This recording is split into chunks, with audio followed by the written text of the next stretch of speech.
So we have set out as a department to say we want to end load reduction. The anchor for the season, the anchor for what we believe is important for South Africans is let's move from policy to actual participation. I agree. It must move from the document stuff. Yes. If we sat here and I invited you to come open season 4 of Energy Conversations next year this time, what are the 3 things that South Africans should hold you accountable for? Welcome to Energy Conversations, powered by Kani Development Solutions and the African Energy Leadership Center at the Wits Business School. The South African energy sector is changing in real time. Decisions that previously lived in policy documents and boardrooms are now shaping how electricity is produced, what infrastructure is built, who gets to participate, and how communities experience the transition on the ground. It's seen as being quite technical, difficult, and challenging to navigate. Welcome to Energy Conversations. I am Kgosientsho, and we created this platform to translate the South African energy sector into a language that ordinary South Africans can understand, question, and engage with. And this season 3 of the podcast, is about moving from policy to participation. And we are excited to open this season with the man at the center of the transition, Dr. Kgosientsho Ramokgopa, who is South Africa's Minister of Electricity and Energy. Minister, thank you and welcome to Energy Conversations. Thank you very much, Kgosientsho, for the invitation and the greetings to the viewers. Yes. Thank you, Minister. Minister, I want to start with the hard question in terms of outcomes. So when ordinary South Africans, and when we had to look back next year this time, and we look at 2026, what are we going to see as being outcomes that prove that we've had a successful year in the energy sector in a way that ordinary South Africans can see and feel, Minister? Well, I think there's a multiplicity of outcome indicators. So the first one has to do with the resilience of the energy system. So we want to maintain uninterrupted supply. I'm very much confident that the period of load shedding is soon behind us. We are generating excess capacity. I mean, just to put it into context, because numbers matter in this in the energy space. When we were at the height of load shedding, we had a deficit of about 18 megawatts, so 18 gigawatts, 18,000 megawatts, if you like, of breakdowns, and that's when we're hitting stage 6 load shedding. So sustained period in the day where people didn't have access to electricity.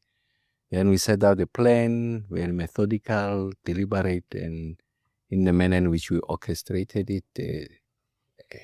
18 months later now, we are at about 4,500 in excess generation capacity. So we've been able to bring down the amount of failures from 18,000 megawatts. Now we're averaging about 9,000 megawatts. So we're able to recover 9,000 megawatts. So that means that on the generation side, we are exceeding what the demand is. And of course, part of that demand is also met or satisfied by what we call the behind-the-meter intervention. You and I and those who can afford are able to put rooftop solar, inverters and batteries to harness our renewable energy assets. So we are drawing very little or less rather from the grid, because almost all of us are still connected to the grid. So that's the first indicator, the degree to which we are able to sustain it. And I'm saying I'm confident that we will be able to find out that we have reached a level of resilience that can support the growth of the South African economy. And the second one, for those who are in the outskirts, rural areas, peri-urban areas, they are subjected to load reduction. So this is a localized version, if you like, of load shedding. This has to do with the reliability of the distribution and reticulation infrastructure, the fact that there's been no investment or underinvestment over a period of time, the design capacity of this assets are not sufficient to meet the demand that has grown exponentially over time. And that's why you are having these failures. So we have set out as a department to say we want to end load reduction. And when I made the announcement about October of last year, we said in 12 to 18 months. So now it's within 9 to 15 months, I think load reduction will be behind us. And then the third area of intervention is we have to address the cost of electricity. It's becoming increasingly unaffordable, or it has been increasing unaffordable. It undermines competitiveness of industry, especially the energy intensive users, because electricity is a big part of their fixed cost, even if it's a variable cost, but it's a big part of that. So what that means is that if you can import a product of similar quality, similar characteristics at a cheaper price, you are going to import. And what that does, it will decimate the industry gradually over time. So we need to ensure that electricity is affordable for industry and to households. You and I mean, it's eroding our disposable income. If you know the composition of our GDP is that 60% of that GDP is household expenditure. So the more households have to spend, the greater the GDP. But if electricity is high, it means inflation is high. It erodes their buying power. But also goods at the retail markets are more expensive because they must factor in the cost of electricity. So they buy less and less. And for the poor, then it means that they're going to reach a tipping point where they have to choose or to reduce the number of meals from 3 to 2, from 2 to 1. You and I have got options and many others, but there's a vast majority that don't have. We are confident that by April this year, we will be going out to the public with proposals on how we're going to address the cost of electricity. And then the last issue is universal access. There's 1.69 million households that don't have access to electricity. This is like 32 years into the victory of the democratic project. I think it's untenable, it's inexplicable. Of course, we have achieved a lot, so we mustn't take away from the fact that when we entered the dawn of democracy, 38% of the population, of the households, had access to electricity. Now, as I speak to you, we're at 94%. But we want to bring it closer to 100%. I'm saying closer to 100% because you'll never reach a perfect position of 100% universal access.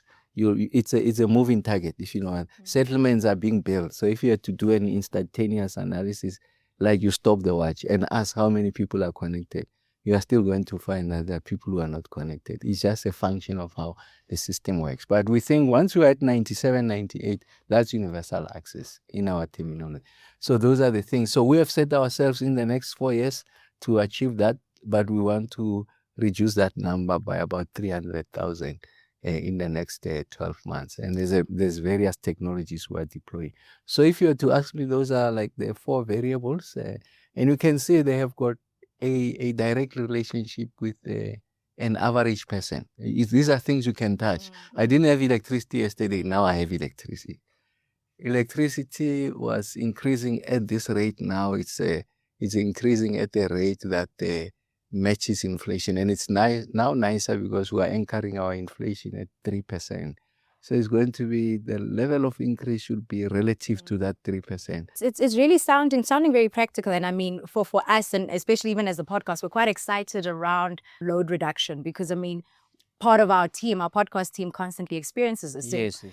The funniest thing is putting together an energy conversation podcast and your producer saying, I don't have electricity. So please, Minister, we look forward to that. You touched on stability in terms of electricity supply. What would you say, materially changed or impacted that stability? Is it purely operational? Was it reform? Is it politics? Or what would really have driven that? Part of the challenge is misdiagnosing the problem. So when we experienced load shedding, the conversation was about leadership issues at ESCOM, let's bring this leader, institutional design, unbundling. Those are important conversations. They are very helpful in the long term. If you unbundle ESCOM into distribution, transmission, and generation, the lights won't necessarily come on. If today I appoint Toko to be the CEO, and then you change the structure of management, it doesn't necessarily follow that the lights will come on. So I'm just saying you have to do that in parallel, but accept that others will have a more long-term impact. So what's the point I'm getting to? How you're able to get this, the lights on and the stability from operational performance is to fix the machines. I always use the metaphor of a car. So think of this, you want to drive a holiday, you want to go to Devon from Johannesburg, N3, you drive your car and the car stalls, just doesn't want to move.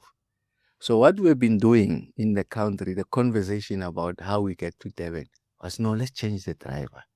Let's change the color of the car. Well, you can get Lewis Hamilton into that car. It will not move. So our viewers, just open the bonnet and then fix the car. Once the car is idle and can go, we can then think of who's the best driver to safely take us to Devon.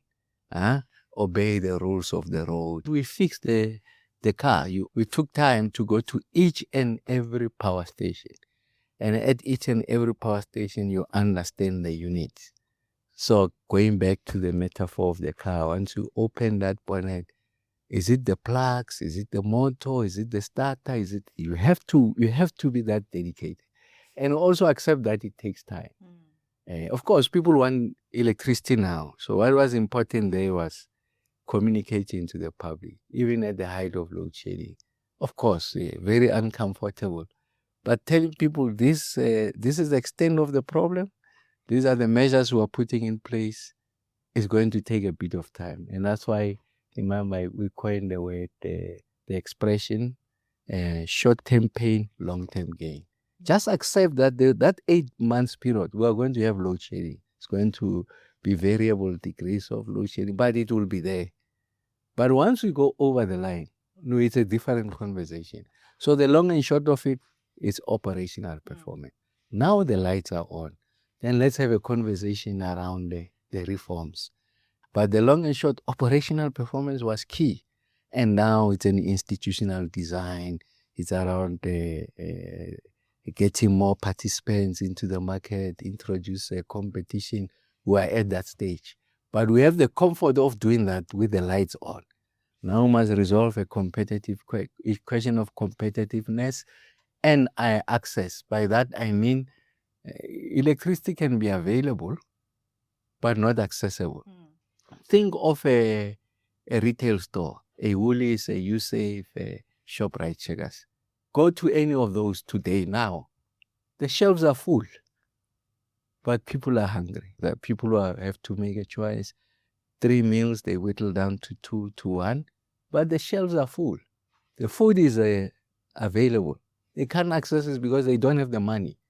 There's a lot of excess generation, but people can't access it. It's because of the price. So we have to resolve the price question. But yes, what got us here was the emphasis on operational efficiency, and now we are transitioning into the design of the energy complex in the country. It's sounding a lot. I mean, you can't be jumping to say, I want to start painting the roof. Right. But you haven't actually laid a foundation in what you're doing. Yes. But then I guess what we also realize is that as you go through the sequence, it then reveals more challenges. Right. And especially from a socioeconomic development perspective, because we are in a place where we're raving. A large part of the population is saying load shedding is gone. We are safe, we are free, but you realize that that's actually quite subjective, because there's still a large part of the population where either it's load reduction or, as you've said, an affordability issue that we then need to deal with. So now when you are thinking of those South Africans that are under pressure, that that they've seen the sequence, okay, ESCOM is fine, now we're at this place, but my pocket is still quite strained. What would be the milestones in the next 12 months? Could you maybe just take ordinary South Africans into your confidence in terms of what are those milestones before we actually say we've achieved that success that should give somebody comfort that is still feeling the pressure? That's a great question. Maybe before I answer that, maybe just to characterize the complexity of the question now. So, one of the things that soils our good story on load shedding, it's load reduction, but also when you examine it further, it's really concentrated in poor areas. So it gives an impression of class dimension. Oh, this thing is resolved for the rich.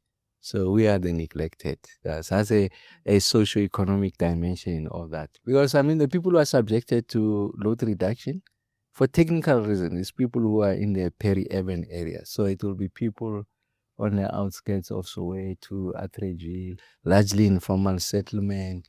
There's seen rapid growth. They want access to electricity. Everyone around them has access to electricity. They are connected or they connect themselves illegally. And they place an inordinate amount of weight on the distribution infrastructure, which weight is not designed for.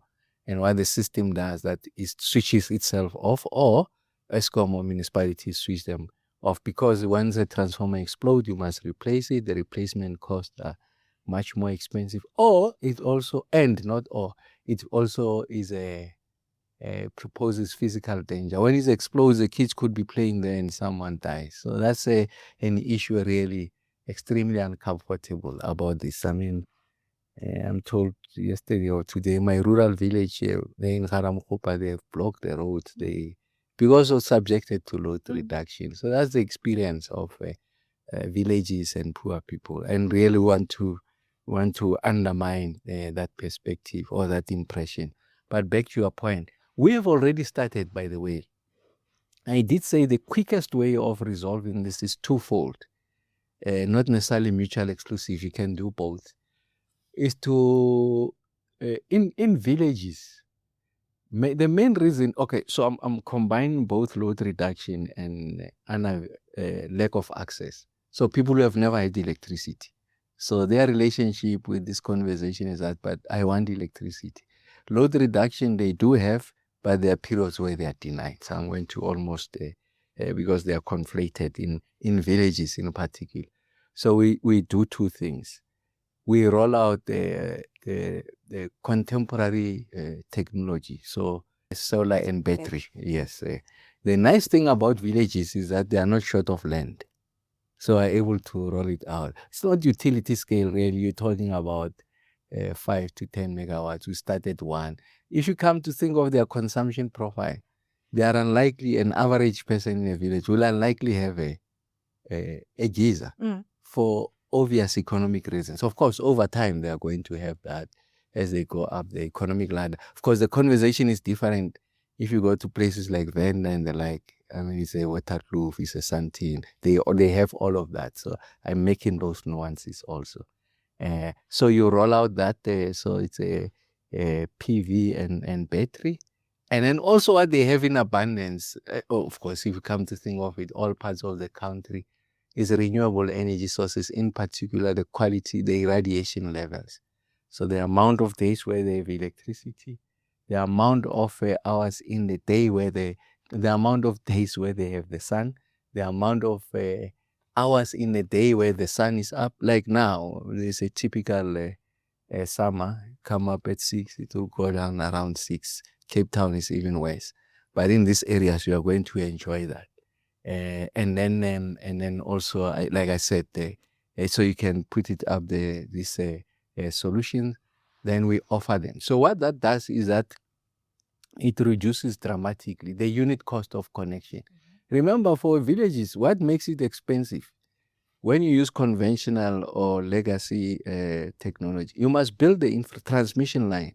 You must go to that village, just one home state. Then the next one is 200 meters away. So you must build those lines. In the urban centers, it's easy. Everyone is clustered. So you just go take one line and then you reach many people, and it brings down the unit cost. So I've eliminated that because I don't have to build long transmission line. It's localized. So think of a power station next to them. So you don't have to build long-term transmission. 2 is that it's quicker. Much, much quicker. Because remember, I don't have to apply for servitude. A farmer owns the land, must build I don't have to do all of those things. So it's quicker. 3 is that it uses the sun. The biggest driver of the electricity price is the cost of primary energy. In short, is the cost of coal, in the case of many of our power stations, the cost of diesel in our peaking plants, and the refueling of nuclear, but that's really not expensive. If we are going to build gas, it will be the cost of the molecule. That's what drives the price. It's about 40 to 45% of the cost. So when there's price fluctuations in the market, it affects the price of electricity. What's the price of the sun? The sun is the sun. So you have eliminated that cost. That's the point. And then we can have a new conversation in those areas. Because you must move away from a culture of non-payment. So even if it's free, the sun, there must be a threshold, if you like a flat rate. So we are experimenting it. In some parts, we have done 2 villages, Mavete and Matave, in Limpopo. We are expanding. Eskom has been doing microgrids, but now we're doing it on last. So we're already doing that. And then for those people who are watching us and they don't have electricity, or the electricity is expensive. The second intervention is to roll out smart meters in your more urban areas. So way to address you mentioned, must roll them out. And also are exploring the possibility of at some of these substations, you are able to put the battery, so that during periods of the day, remember that the cost of electricity, how we compute it, is a time of use. We want to dissuade you from using electricity during peak hours, because we want to reduce the peak. How do we do it? You play with the price. It's more expensive at peak, but during the day, it's fine. So what you'll do is that during the day, you charge those batteries at the substation, and at peak, you draw from the batteries. And that's how you're going to level it, if you like, the peaks, and ensure that there's consistent pricing across. So we're looking at that. And then there are people who just can't afford. They just don't have they just can't afford. There is such a great cohort, a huge cohort of households, unfortunately. They just can't afford. Those are the ones who get it for free. So we're going to roll out the smart meters. Of course, now we're giving them 50 kilowatt hour of electricity for free per month. But if you ask Eskom, I'm saying Eskom because Eskom has done this for over 102 years. And they will tell you an average household should be, or a less affluent household, I must emphasize. So the one that they don't have 2 geysers, they don't have a swimming pool, your typical township, it should be about 200 kilowatt hour of free electricity. But National Treasury doesn't have the money, because it's not free. Someone pays for it. It's got to be subsidized in the pricing. So we think that rolling out these technologies helps us to make that available. So these are the first candidates. You do a rooftop solar, you insert an inverter and a battery. So that money that we should be subsidizing, then we redirect it for this capital infrastructure, and then we roll it out. Then they are not off the grid. They are still connected. But for the great majority of the year, 90% of the days in the year, they really don't need the grid. And that's how we're going to do. So I'm just saying we have started with that. And we have made the announcement. We'll keep on repeating which are the next villages. We want to do about 50 in the next 3 to 4 years. But we want to eliminate those who don't have access to electricity, the 1.69 households, and arrest the exponential growth of electricity tariff. We will get there. So once we go out there in the public, April or so, for the comments, consolidate the comments, then we have a policy on how we are going to deal with the cost of electricity in the country.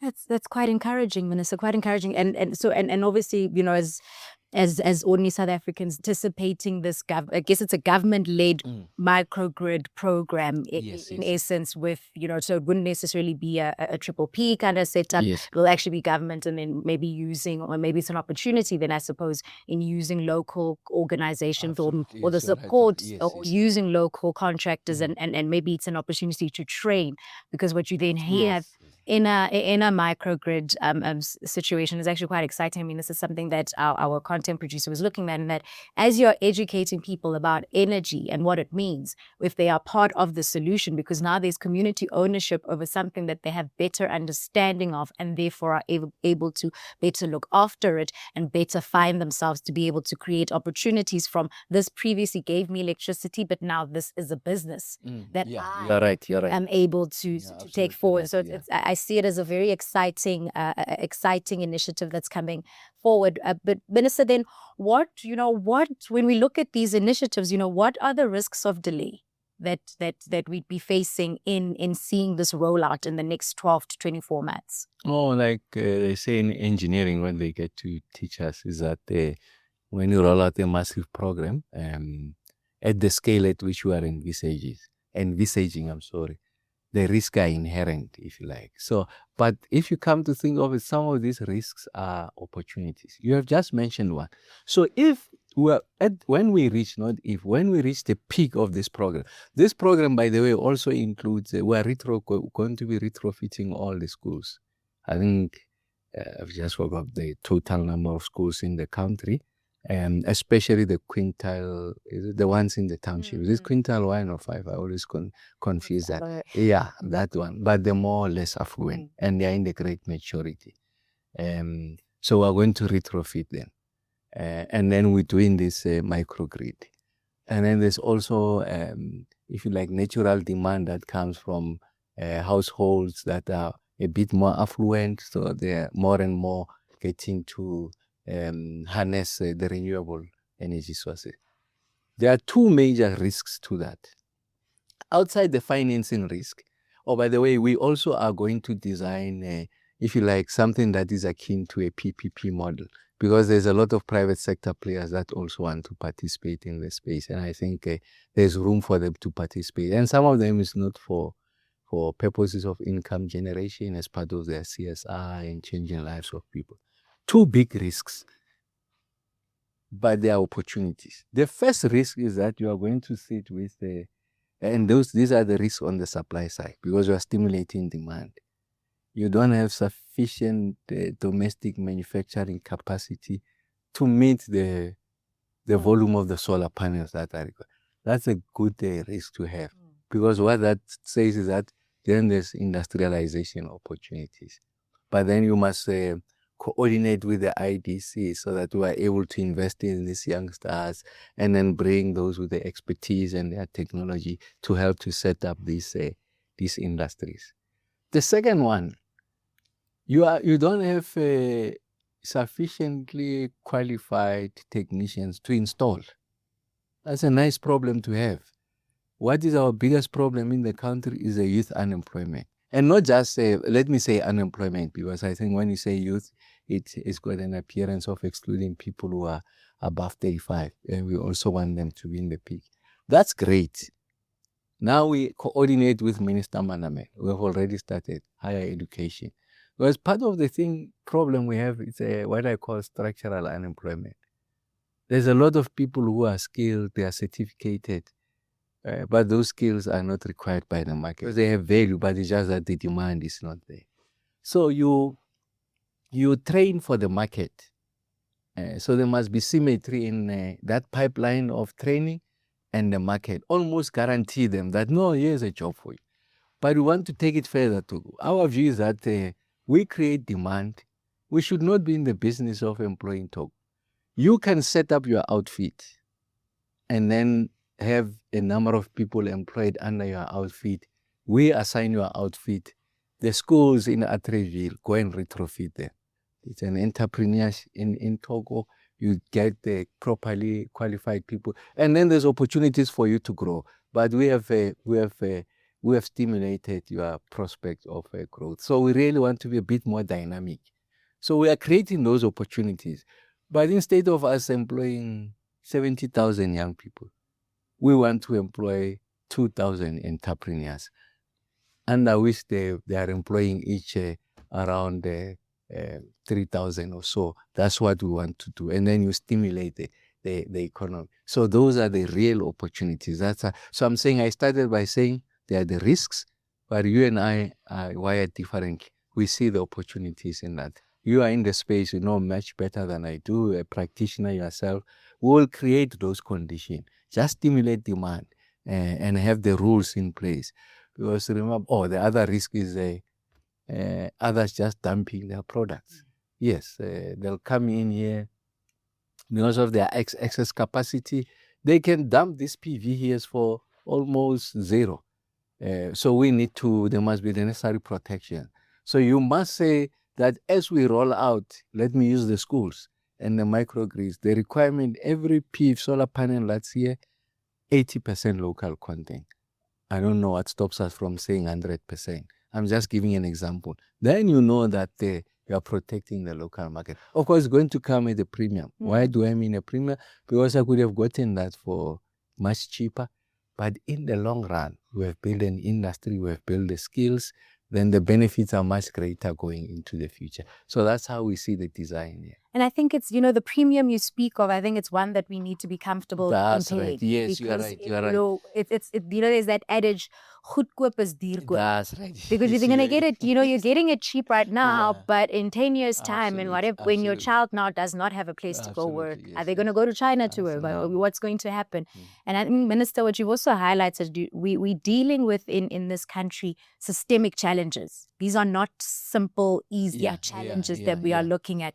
And for us to drive any systemic change is going to require that multi-stakeholder collaboration and partnership. And I love that you're even speaking about from an educational perspective. The entire system needs to be speaking to where these plans are going, to what we're trying to achieve. And I think what really needs to land is, as we have these plans, we have these milestones, and we've got the IRP that's setting out all of these gigawatts. We've got the South African Renewable Energy Master Plan that is speaking very, directly to the need for localizing manufacturing. But I think what we need then is, and I guess maybe it's hearing from government, is how do we then operationalize it? What I'm imagining in these next 12 to 24 months is us effectively operationalizing these plans and us moving, again, the anchor for the season, the anchor for what we believe is important for South Africans is, let's move from policy to actual participation. I agree. It must move from the documents now. Yes. Minister, I want us to now go and I guess this all speaks to then procurement.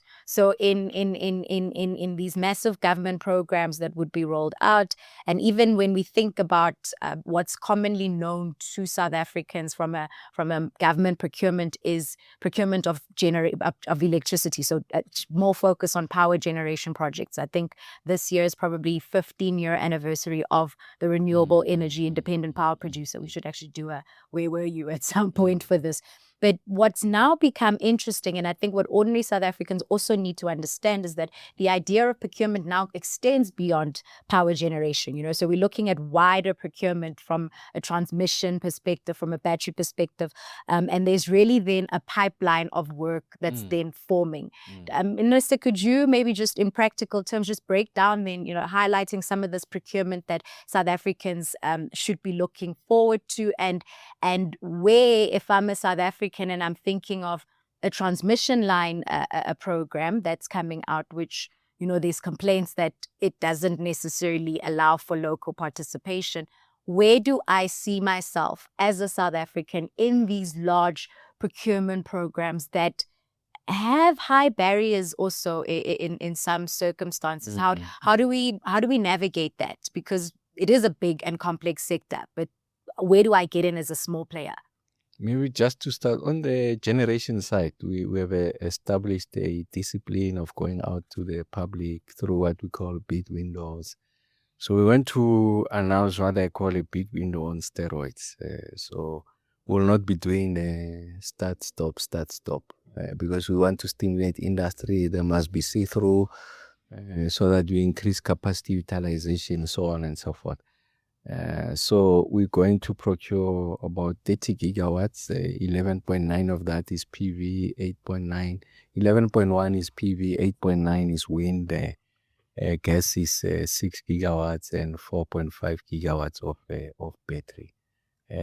So there already there's an appreciation on working with DTIC, what should be locally procured, so on and so forth. So there's that one. But then we have introduced another one on the transmission. Your critique is valid. We have engaged with the industry. The industry was saying local industry, but the barriers are quite high. So the rationale is the following. I was saying that this is the first phase of a multi-phase program. We're going to do 14,000 kilometers of new transmission line. What we announced is 1,164. So one of the things that we set out to do is that with the initial phase, because we are learning, you don't want it to collapse because you are going to discredit the rest of the program.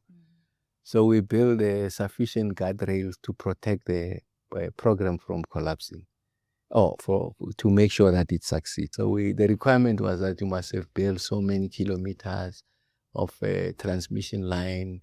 You must show that the finances are in place.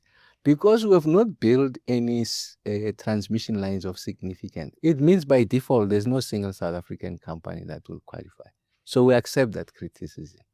And we make the point that the next rounds, because what we say is that the anchor of this, it will be a consortium by definition, because we are insisting that a minimum of 49% must be locally owned by local players.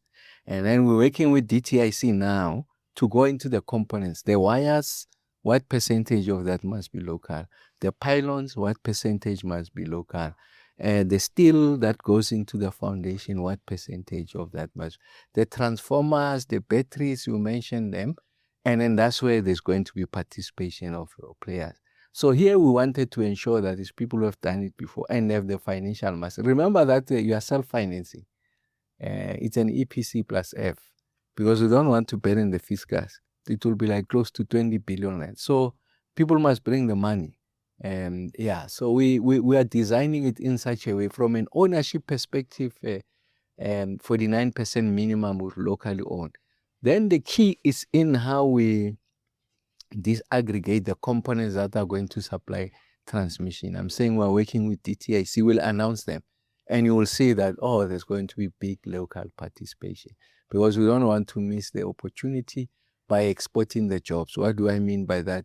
Manufacturing happens somewhere, bring finished product, and yet we say we're building an industry. So we're going to make sure that the lessons we learned from the initial stages of the build program on the generation side are going to be handy in helping us to construct a bit more efficient and elegant program on the transmission side from the perspective of local content without undermining the project to succeed. And then we're doing a lot on the distribution side. I said we are refurbishing the transformers, really transformers of that capacity on the distribution line. 100% of it, almost 100, is local. There's sufficient local market to do that. Where we don't have capacity in the large transformers, over 500 MVA, then you are in the big league now. So we want to, as part of this program, to ensure that we build sufficient domestic capacity. The problem with that size of transformers is that you don't buy them every day. Yeah, that's the downside. Also, when you buy them, it's a big ticket item. The small ones, we buy them every day. The volumes, you make your money in the volumes, and then on the big ones, you make your money on the margins. So we need to manage it in a manner that it doesn't undermine our industrialization ambition, the skills ambition, but ultimately the asset must be built and it must be affordable. Remember, when we build this asset, that cost of the asset is going to find its way into the tariff. So remember, there's nothing for free. Someone pays, and you know who's that person who pays is the end consumer. So in its design, we must always ensure that we protect the end consumer. And that's why it's important that we look closely into the pricing, because ultimately it has an impact on the price of electricity. So, to your question, Yes, I accept the criticism. You're absolutely correct. We engage with India. You'll see the next phases will start to relax.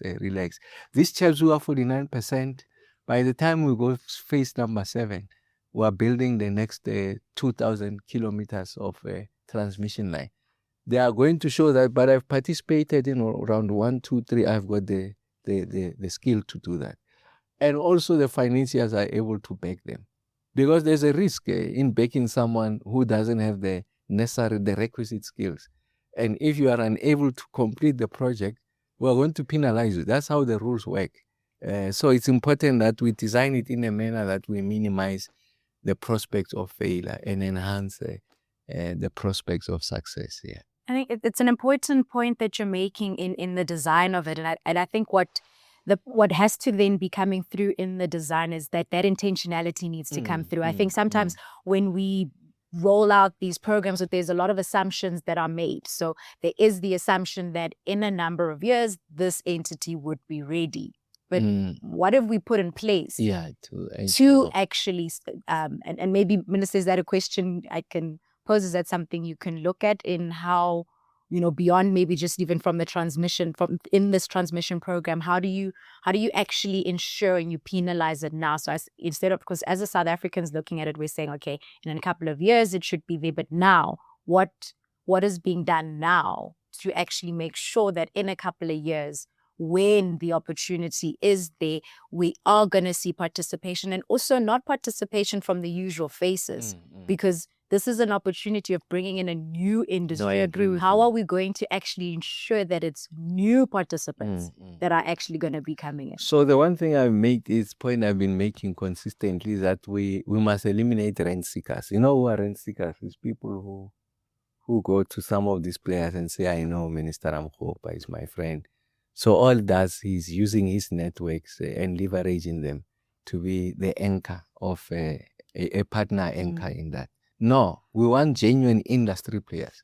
People who are now owning engineering companies at a small scale. So those are the people who want to see them coming gradually on board. Working with DTIC will design a mechanism. That's why we've given ourselves time on the transmission side. You see, even now the team is hard at work in designing what the roles should be when they respond with their proposal, to ensure that we engender in that the possibility of us building new players in the industry. You are right. I think it will constitute a failure, I said to the team, if it's just the same players who are coming through. It's important that we're able to democratize that space. But there's another thing that is a given, is that when you do a project of this large scale, it will not work if you suddenly produce 100 people who are at that level. Because remember, you're not guaranteed this demand over time. I always use the example when I studied civil engineering. We had what we call the Big Five, Murray and Roberts. You knew this, and then there were other players here.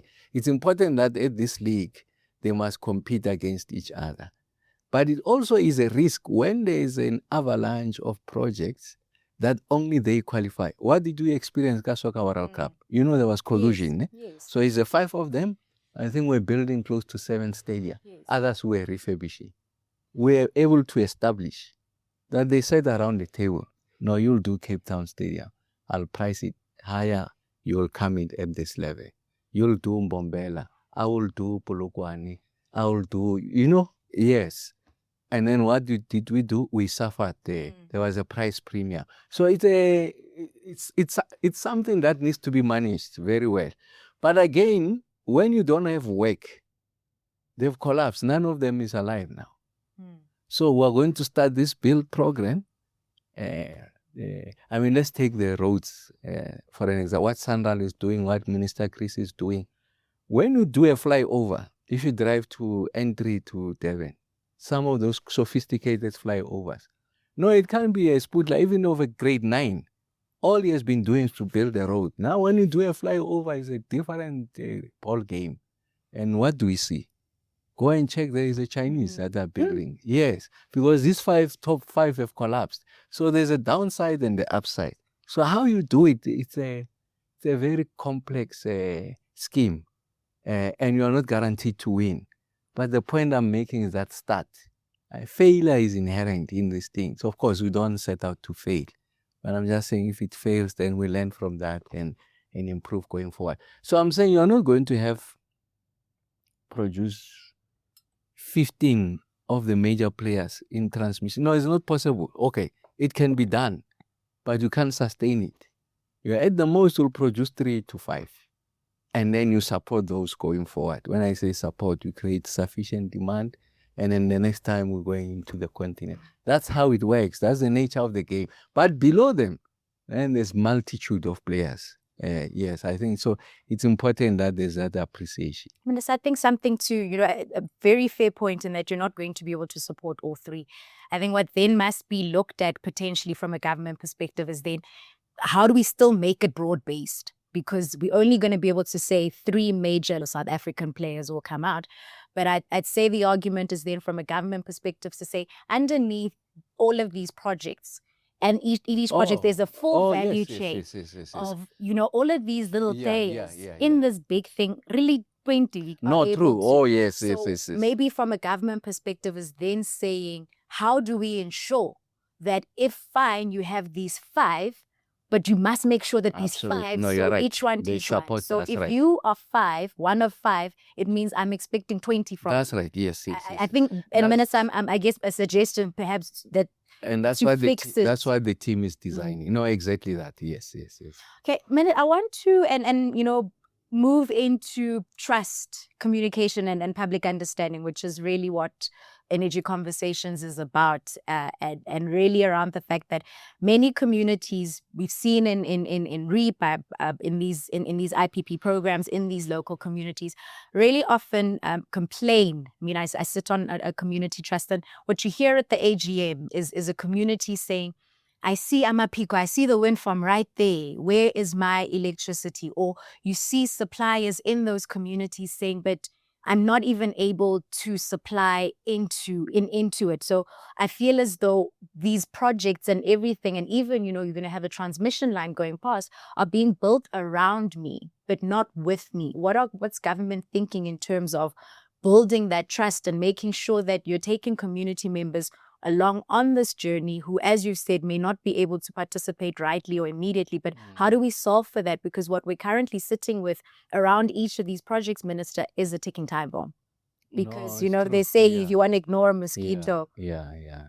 No, it's true. So it's a program we are working on. We are re-engineering it. I've given that assignment to the IPP office. I've gotten an update. So it's the issue around local economic development and enterprise development. Those are 2 different things. Because enterprises, you are creating small, medium entities that out of this program can sustain beyond the construction life of this program. Starting a bakery, as I'm just giving an example, supporting someone with tiling, giving them the necessary equipment, their first opportunities in the project, but they grow outside the project and succeed. You teach them how their accounting skills and all of that. And we have found that some of these players have creatively used the scheme of what is community trust to undermine this effort that we are doing. So we're re-engineering that. So you go to these communities, especially in the Northern Cape. So it's an island of the project, the footprint, and it's surrounded by a sea of poverty. I mean, I went to unveil one to join the project sponsors sometime last year, the biggest hybrid project in sub-Saharan Africa. At least that's the claim they made, and of course it was true. And then when I got there, the nearest town is about 80 kilometers from the actual project. I was just interacting with people. They told me, no, but Ramokgopa, here we don't have electricity. They were unveiling a 240 megawatt project. So I'm just saying it antagonized their relationship with the project, creates a hostility and animosity. We think it's the role of the state to ensure that we create conditions for meaningful participation. I'm confident you'll see that it will not come when we announce the next mega big win, the next mega procurement project, but once the team has completed it, will then announce to the country how we are going to deal with this challenge. But yes, I mean, the biggest criticism from me or critique of the 7-bit windows is that they have not yielded meaningful benefits to local communities.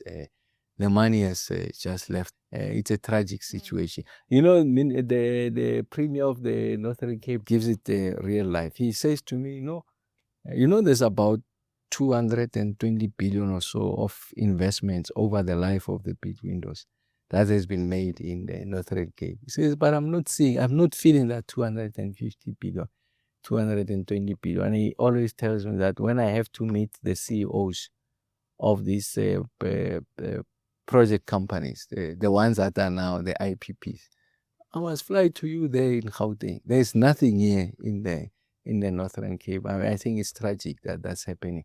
Am I suggesting that head offices will suddenly be built in the Northern Cape? No, that's not what I'm saying.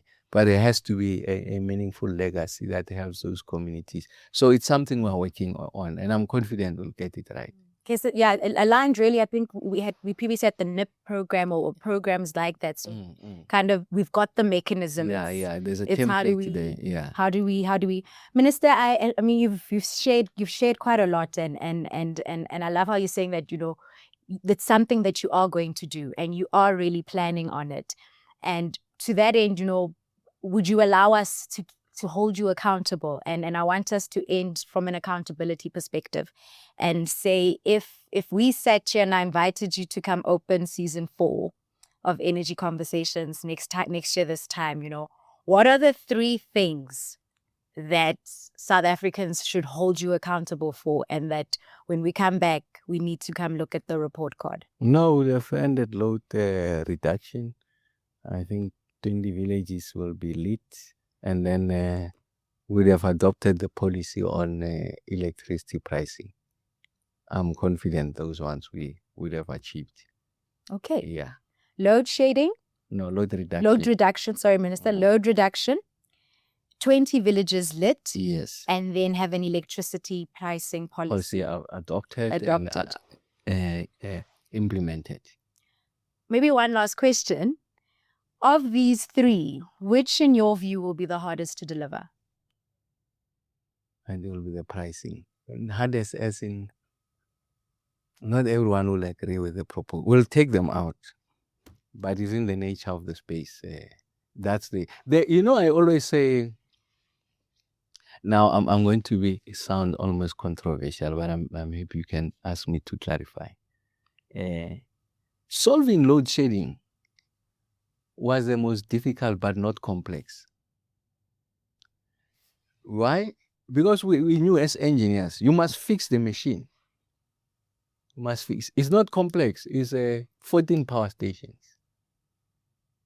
And then we knew of the 14 power stations. It's 6 that are problematic. Fix those, you are fine. But doing it is a bit, you must get the money, you must get the equipment, all of that, the skills must be there. Are not difficult. We knew what to do. Policy is people. I mean, in this room, it's 5 of us. I can tell you when I put a policy proposal here, there'll be as many ideas as there are people in the room. That's the difficult. A machine is a machine. It's either pumping or not pumping. We know what to fix. But this is going to be very difficult. Again, it's going to be very difficult because we have to subsidize industry for industry to create jobs. And typically, the industrialists are rich people. And they will say, but when are you favoring the rich? My argument is that, but we are creating jobs. And then we'll get that in return through taxes. And then the rich will say, no, but you can't give everyone electricity for free. Just not possible. Even some of the traders who are coming, no, it's not our responsibility to take care of the poor. The poor are looking at the state to protect. It's a very complex issue. It's not an engineering issue, and there'll be a lot of emotion. That's the sad part. So that's the most difficult and complex. Load shedding was was difficult but not complex. And these ones of 20 villages, no, we just flow. You just go into the chief. You don't have electricity. I want to give you electricity. The equipment is there. We build. That's the easiest. And this, of course, and load reduction is going to be very difficult. Very difficult because a big part of where there's load reduction, there's illegal connection. So imagine now you are used to not paying anything, and then we appear, we say, no, we are rolling out smart meters, but you must pay. You must see the resistance will be huge. And there are these people who are the communities that are illegally connected. They pay an equivalent of ESCOM. There's someone who comes at night to collect. And if they don't pay that 150, 200 per month, they disconnect them. It is that person who's going to fight us and mobilize the community. And of course, it won't be 200 to buy it. It will be 500, 700, because we must be candid with our people. That's where you're going to see resistance. Yes, so that's but we're elected to resolve these problems. We'll engage with communities, but I'm committing to those three as a minimum. I hear you, Minister. You are elected for it, and perhaps a bit of also an unfair question in that it can't rest on one person. And at the end of the day, it's systemic challenges that we're solving, and as we've said earlier and alluded to earlier, it requires multi-stakeholder participation. Yeah, the ecosystem needs to come to the party. So maybe then, in closing from you, Minister, in what you're trying to achieve and what you will be held accountable for, what support could the ecosystem provide? How can the ecosystem come to the party? Because these problems are not just yours.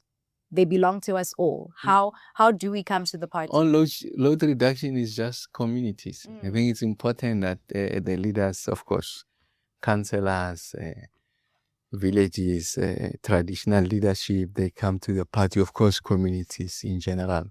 That's going to be very key. And then on the issues of pricing, is just to say that think tanks, people with opinion, organized bodies like people in the wind energy, PV, they must make submissions on this is how we see it. Because in its very nature, it's a semi-elitist, if you come to think of it. Because you must possess some degree of aptitude to make those proposals. Of course, in a layman, what they will say, no, like, mawana atura. Yeah, higher quotas. But remember, we need a mechanism to address it. And unfortunately, it's in the nature of this. I mean, I'm saying this respectfully. I mean, it's in the nature to make a submission, high quality submission. You must know how to put the facts. But we're going to democratize it and ensure that as many people as possible participate. And then we are able to make sure that the people can consume and relate with the language is an important part of that conversation. But yes, and then industry-wide players from a skills point of view, manufacturing and all of that. Once we finalize with the DTIC, entrepreneurs must stand up. We will have the necessary mechanisms to support them and ensure that we get the economy going. Minister, you've given me a lot. Thank you. Yeah, that's great. Thank you very, very much for your time and really engaging in this conversation. Thank you. Thank you very much for your time. You've really set a very strong foundation, and to our listeners, this really sets the foundation and for the theme of season 3. As we continue in our episodes, we'll continue to delve deeper, go into more detail in terms of how do we move from policy to participation, from procurement to participation. At the heart of it, it is to truly solve and answer the question of how do we participate. And this is Energy Conversations. I am Kgosientsho Zambane, and until next time, let's keep the conversation going. Thank you for listening to Energy Conversations, powered by Kani Development Solutions and the African Energy Leadership Center at the Wits Business School.